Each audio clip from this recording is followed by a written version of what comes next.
Imagine this scene. It's pitch black, dead of night. A man is levered out of a window into a 4-foot wide basket. It's maybe as high as 60 feet off the ground. It would be fatal if he fell. And the cane woolen basket creaks under the strain of his weight. It crashes into vines and bushes growing on the wall on the way down. Maybe it's making too much noise, thinks the man sitting in the basket. Am I going to get through this alive? Is this my last night? Will my pursuers hear? Are they waiting for me at the bottom?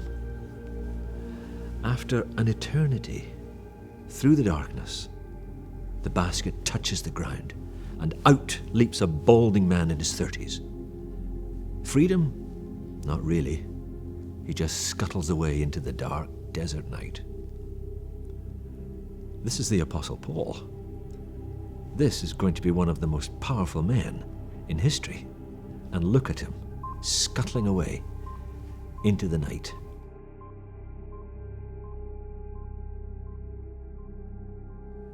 The Apostle Paul never expected to make an exit like this in his life. He was the son of a wealthy merchant from a big city, brilliant at studies, connected at the highest levels of Jewish society. A man of position and power. He had come to this city of Damascus with an ambassadorial status. He had a whole retinue of police and servants at his command, and in his bag he carried letters of diplomatic immunity to conduct religious cleansing. And yet, here he is, knuckles white, as he grips the sides of the basket. He's no longer an ambassador, he's a fugitive. And see him scampering away into the night with nothing but his clothes. Oh, and the gospel, recently discovered, because Jesus had appeared to him in this city and transformed his life. Why is Paul in the basket at all? People are after him. He's on the run. And you can imagine him sitting in this basket saying, this God, he's dangerous to know. One moment I was heading for a glittering career as a rabbi, but now, after encountering him, I'm on the run for my life. And the people that had educated Paul and commissioned him to persecute Christians have now turned on him because he's changed sides. There is a sense in which every Christian has changed sides. And that's where the trouble comes from. Because when we turn to Christ, we are pursued by a whole host of forces that didn't take much interest in us before. And the world in which we live is no longer a playground, it's a battleground.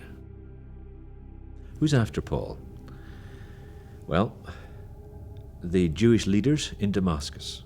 They're very annoyed because he's come to the synagogues, he's preached the gospel, and they weren't able to answer him. And they're jealous and they're mad. And so they're after him. They're going to silence him. It doesn't help, of course, that he's got a bit of a history. This is the city he was supposed to come to and get rid of the Christians. And here he is, speaking on behalf of the Christians. How galling for them. And there's another group that's after him too, because when Paul's talking about this incident later to the Corinthians, he says that actually guards were waiting for him outside the city.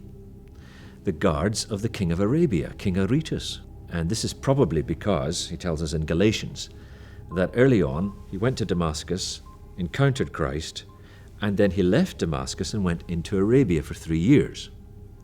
And then he came back to Damascus. So something happened in Arabia to annoy the king and pursue Paul. Probably Paul was preaching. He usually was. And everywhere he preached, he got into trouble. So it seems that King Aretas has his guards outside the city because King Aretas' writ did not run into Damascus. Paul is getting it from both angles. Inside the city, the religious leaders are after his neck. Outside the city, the guards from a king are waiting to arrest him.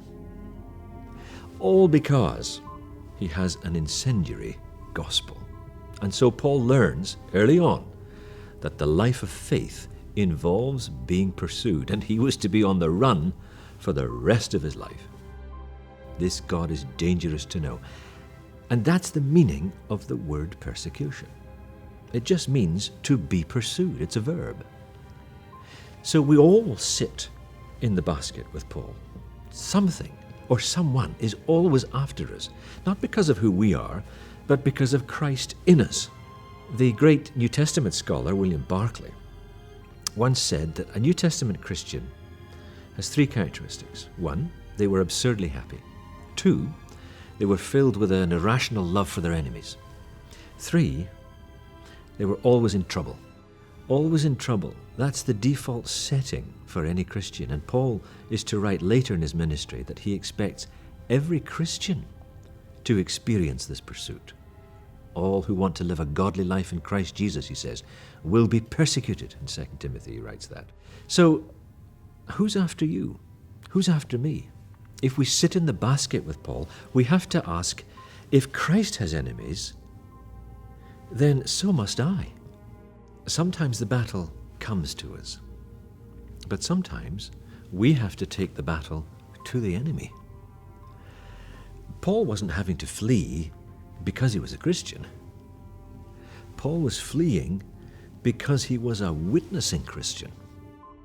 And we need to remember this. Jesus said, love your enemies.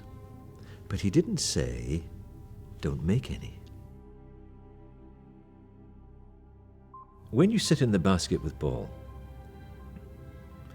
you're always gripping the sides and saying, who's after me? Who's after me? Somebody should be. We all should be in that basket at some point. And if someone isn't, we need to gently ask ourselves, why not? There was a preacher, Charles Spurgeon, who once said, the devil doesn't waste his time flogging a dead horse. And the persecuted of the world will testify that when you experience that pursuit, strangely, you will count it as your greatest honor. Maybe it's time to get back into the basket with Paul and ask, who's after me?